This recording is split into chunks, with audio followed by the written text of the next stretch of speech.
Hello friends, কেমন আছো তোমরা? আশা করি সবাই খুব ভালো আছো, আমিও খুব ভালো আছি।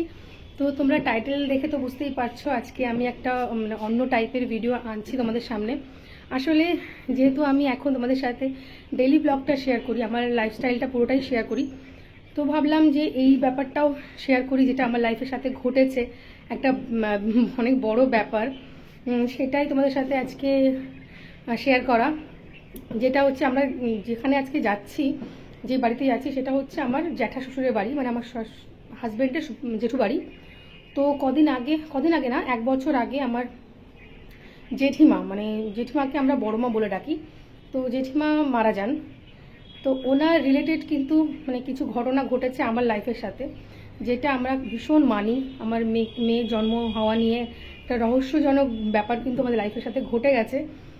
এবার তোমরা কতটা বিশ্বাস করবে না করবে সেটা তো আমি জানি না, কিন্তু আমাদের সাথে মানে একের পর এক যেভাবে ঘটনাগুলো ঘটেছে না, সেটা আমরা বিশ্বাস করতে বাধ্য হয়েছি। ব্যাপারটা এরকমই, মানে এরকম একটা ব্যাপার হয়েছে। তো সেই কথাগুলোই আজকে তোমাদের সাথে শেয়ার করতে চাই। হয়তো তোমরা শুনলেও কিন্তু বিশ্বাস করবে যে হ্যাঁ, এরকম একটা ঘটনা এরকম হতেও পারে, কারণ এরকম অনেক ঘটনা আছে। তো যাই হোক, তো সেটাই আমি চাইছি তোমাদের সাথে শেয়ার করতে, আমাদের সাথে কি কি ঘটনা ঘটেছিল আর কেন আমরা এই জিনিসটাকে বিশ্বাস করেছি। তো চলো ভিডিওটা স্টার্ট করা যাক। তো দেখো বন্ধুরা, আমরা কিন্তু রেডি হয়ে গেছি। আজকে আমরা যাব বড়মার বাড়িতে, কেন কি বড়মার আজকে বাৎসরিক আছে। তোমাদের তো বলেছি বড়মার কথা, যে মানে 1 বছর আগে যিনি মারা গেছিলেন, তো আজকে তার বাৎসরিক, সেই উপলক্ষে ওনার বাড়িতে যাচ্ছি। আর ওনার রিলেটেড কিছু কথা যেটা তোমাদের সাথে শেয়ার করব বলেছিলাম, তো সেটা শেয়ার করার আগে তোমাদেরকে কিছু কথা বলি আমি, যেটা না বললেই নয়, যেটা বললে তোমাদের কাছেও কিন্তু ঘটনাটা অনেকটা বিশ্বাসযোগ্য লাগবে। তাই সেটাও মানে প্রথম থেকে তোমাদের কাছে আমি এই কথাগুলো বলছি। সেটা হলো, যখন আমার ছেলে হয় তার আগে কিন্তু আমার কিছু প্রবলেম হয়েছিল। প্রবলেম বলতে আমার যে প্রবলেমটা আছে না, সেটা আমার জন্মগত। সেটা হচ্ছে আমার যে ইউট্রাসটা আছে, যে জরায়ুটা আছে, সেটা হচ্ছে বাইকর্নেট। তো অনেকেই হয়তো এটা জানো, অনেকেই হয়তো জানো না। বাইকর্নেট ইউট্রাসে কিন্তু বেবি হওয়ার সম্ভাবনা ভীষণ কম থাকে।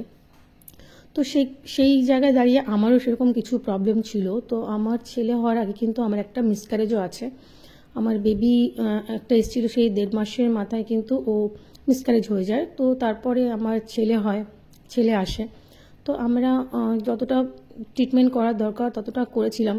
করার পরে ও কিন্তু অনেকটা আগে, মানে 9 মাসের, প্রতিটা মানুষের 9 মাসের পরে বেবি হয়। তো আমার কিন্তু 8 মাসের মধ্যেই কিন্তু ও হয়ে গেছিলো। আর ওর কিছু প্রবলেম হয়েছিল, মানে কিছু প্রবলেম বলতে ওর ওয়েটটাও খুব একটা বেশি বাড়েনি। ও অনেকটা মানে বাইকর্নেট ইউট্রাসে হচ্ছে অ্যাকচুয়ালি কী হয়, মানে জায়গাটা বাচ্চাগুলো খুব কম পায়, মানে ইউট্রাসটা অনেকটা ছোট হয় সাইজে, তো অনেকটা জায়গা কম পায়। তার জন্য কিন্তু ওরও অনেকটা কষ্টে, মানে ওকে ক্যারি করতে হয়েছে, ওর নিজেরও কষ্ট হয়েছে। যাই হোক, তো ও হওয়ার পরে কিন্তু আমার খুব ইচ্ছে ছিল যে আমার একটা মেয়ে হবে। আমার ছেলে হওয়ার আগের থেকে কিন্তু আমাদের ইচ্ছে ছিল আমাদের একটা মেয়ে হবে।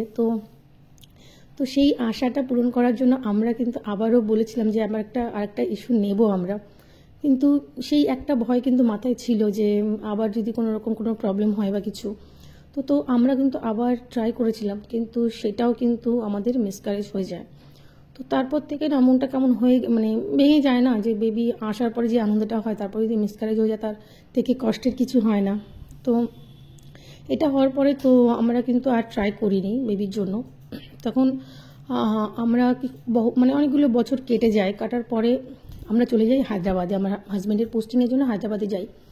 তো ওখানে গিয়ে কিন্তু আমাদের একটা আশার আলো জাগে, কি হায়দ্রাবাদের মতো জায়গা, মানে ওখানে তো ট্রিটমেন্ট ফ্যাসিলিটিটা খুব ভালো। তো আমরা তখন আলোচনা করলাম দুজনে, যে এখানে যখন ভালো ট্রিটমেন্ট হয়, তো চলো আমরা আরেকবার ট্রাই করে দেখি যে এখানে বেবি নিয়ে তাকে ঠিকঠাক করে মানে ট্রিটমেন্ট করে যদি তাকে ঠিকঠাক করে রেখে, বা আমার নিজস্ব কোনো ট্রিটমেন্ট করে যদি কিছু করা যেতে পারে, তো সেটার জন্য কিন্তু আমরা আবার ট্রাই করলাম। তো ট্রাই করার পরে কিন্তু তারপরে ওই সময়টায় কিন্তু আমার মানে কি বলবো, প্রেগনেন্টই আমি হচ্ছিলাম না, আমার বেবি আসছিলই না। তো তখন আমরা প্রায় 2 বছর মতো ট্রাই করেছি। তারপর আমরা ডিসাইড করলাম যে আমরা তাহলে প্রথমে চলো ডক্টর দেখিয়ে নিই। তো আমরা কিন্তু ডক্টর দেখালাম।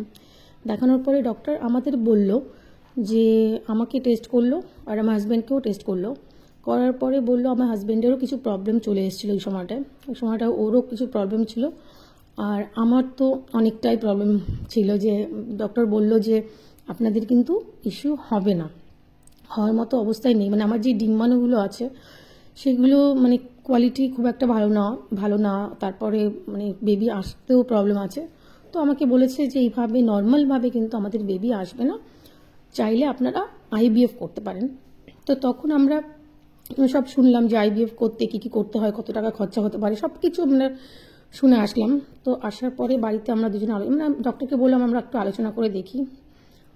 তো আমরা আলোচনা করার পরে কিন্তু আমরা আলোচনা করে দেখলাম, কিন্তু তখন আমরা ডিসাইড করলাম যে আমাদের তো একটা বেবি আছে, আর আইভিএফ প্রচুর কস্টলি, আর খুব কম চান্স থাকে বেবি কিন্তু আসার। বেশিরভাগ আইভিএফ কিন্তু সাকসেস হয় না।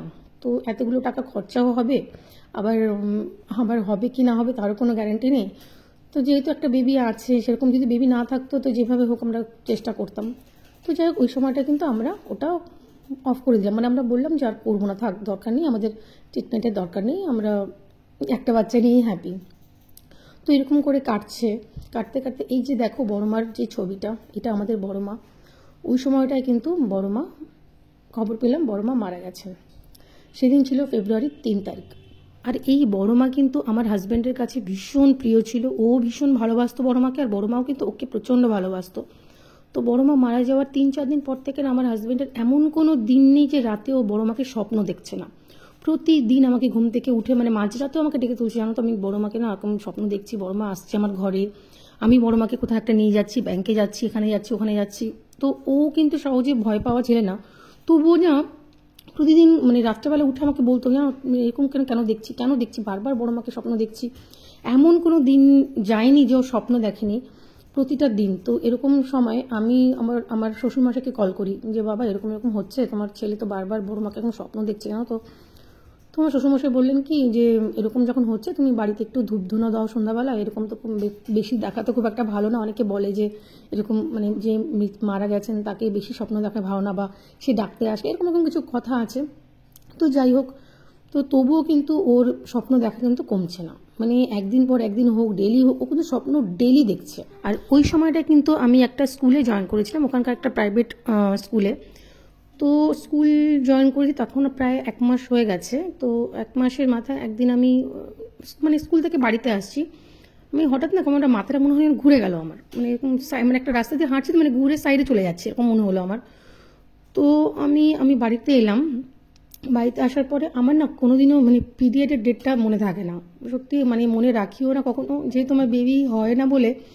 তো আমি ওইটা মনে রাখার প্রয়োজনও হয় না, যখন হলো ব্যাস হয়ে গেল। তো আমি জানি না কেমন লাগলো একটা। তো তখন আমার বড় মা মারা গেছেন, কিন্তু 1 মাস কমপ্লিট হয়ে গেছে, আর আমার হাজব্যান্ড এরকম স্বপ্ন দেখেই যাচ্ছে ডেইলি। তো আমার হাজব্যান্ড বাড়িতে এসছে, আসার পরে ওকে বললাম যে তোমার কি মনে আছে গো আমার পিরিয়ডের ডেটটা মানে কবে, আমার কেমন একটা লাগছে, মানে একটু হয়তো পার হয়ে গেছে বা মাথাটাও ঘুরে গেল কেন। তো ওকে আমি জিজ্ঞাসা করাতে আমি ওকে বললাম যে তুমি কি জানো আমার পিরিয়ডের ডেটটা কবে। তো ও বলছে যে দেখো একটা মেয়ে হয় নাকি। না আমি তো আকাশ থেকে পড়লাম, এ কি, মানে ওকে জাস্ট আমি জিজ্ঞাসা করলাম, ও বলছে দেখো একটা মেয়ে হয় নাকি। মানে আমরা এটা নিয়ে ভাবছিও না কিছু না, ও হট করে এটা কেন বললো আমার মাথায় এলো না, আবার মেয়ে হয় নাকি এটাই বললো। তো আমিও হেসে উঠে দিলাম, কী বলো, মানে এতদিন ধরে ট্রিটমেন্ট করেও কিছু হলো না যে এখানে কি মানে এরকম। তো যাই হোক, তো এটা বলার পরে না আমার আরও 4-5 দিন কাটলো, আমার পিরিয়ড কিন্তু হলো না। তো আমিও না কি ভাবলাম যে দেখি একবার টেস্ট করে। তো আমি একটা কিট এনে আমি কিন্তু বাড়িতে বসে এটা টেস্ট করলাম। আমি অবাক, মানে টেস্টটা দেখে আমি অবাক যে আমার পজিটিভ এসছে। তো সঙ্গে সঙ্গে হাজব্যান্ডকে কল করলাম, ও তখন অফিস ছিল, ওকে আমি বললাম এরকম ব্যাপার। ও সেদিনকে অফিস থেকে বাড়িতে তাড়াতাড়ি চলে আসলো। চলে গেলাম ডক্টরের কাছে, যে ডক্টরকে আমি দেখাচ্ছিলাম, যে আমাকে আইভিএফ করতে বলেছিলেন। তো ওনাকে যখন আমি দেখালাম, উনি আমার সব বললাম মানে হিস্ট্রিটা, যেটা এরকম ঘটেছিল, আপনাকে দেখেছিলাম, ওনার প্রেসক্রিপশনগুলো সব দেখালাম। উনি দেখে বলছে এটা পুরো গড গিফটেড, মানে এটা অসম্ভব একটা জিনিস মানে ঘটে গেছে। তো তোমরা বিশ্বাস করবে না বন্ধুরা, তারপর থেকে একটা দিনের জন্য আমার হাজব্যান্ড কিন্তু ওর বড় মাকে স্বপ্ন দেখেনি, আর একটা দিনের জন্য না।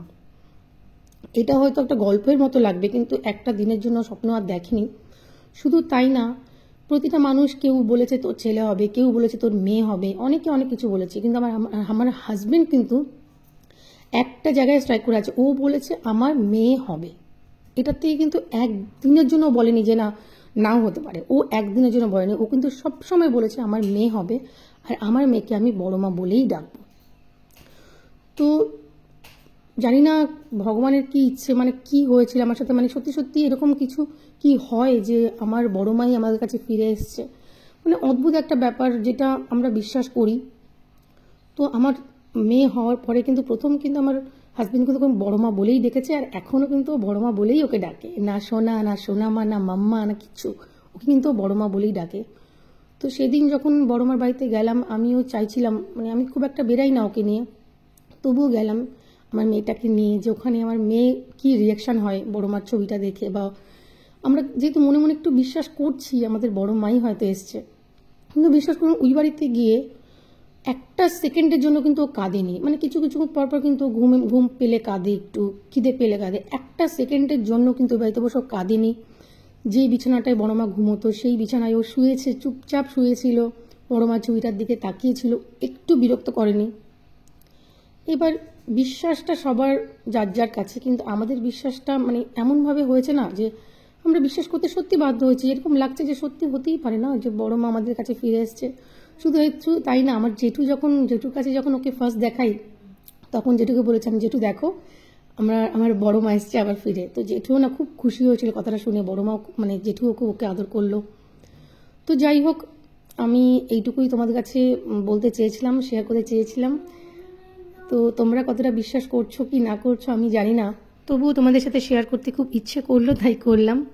তো যাই হোক, আজকের মতো ভিডিওটা এই অবধি। তোমাদের যদি ভিডিওটা ভালো লেগে থাকে তাহলে প্লিজ একটা লাইক করো, আর যারা আমার চ্যানেলে নতুন আছো তারা সাবস্ক্রাইব করে দিও। সবাই ভালো থেকো, সুস্থ থেকো, টাটা।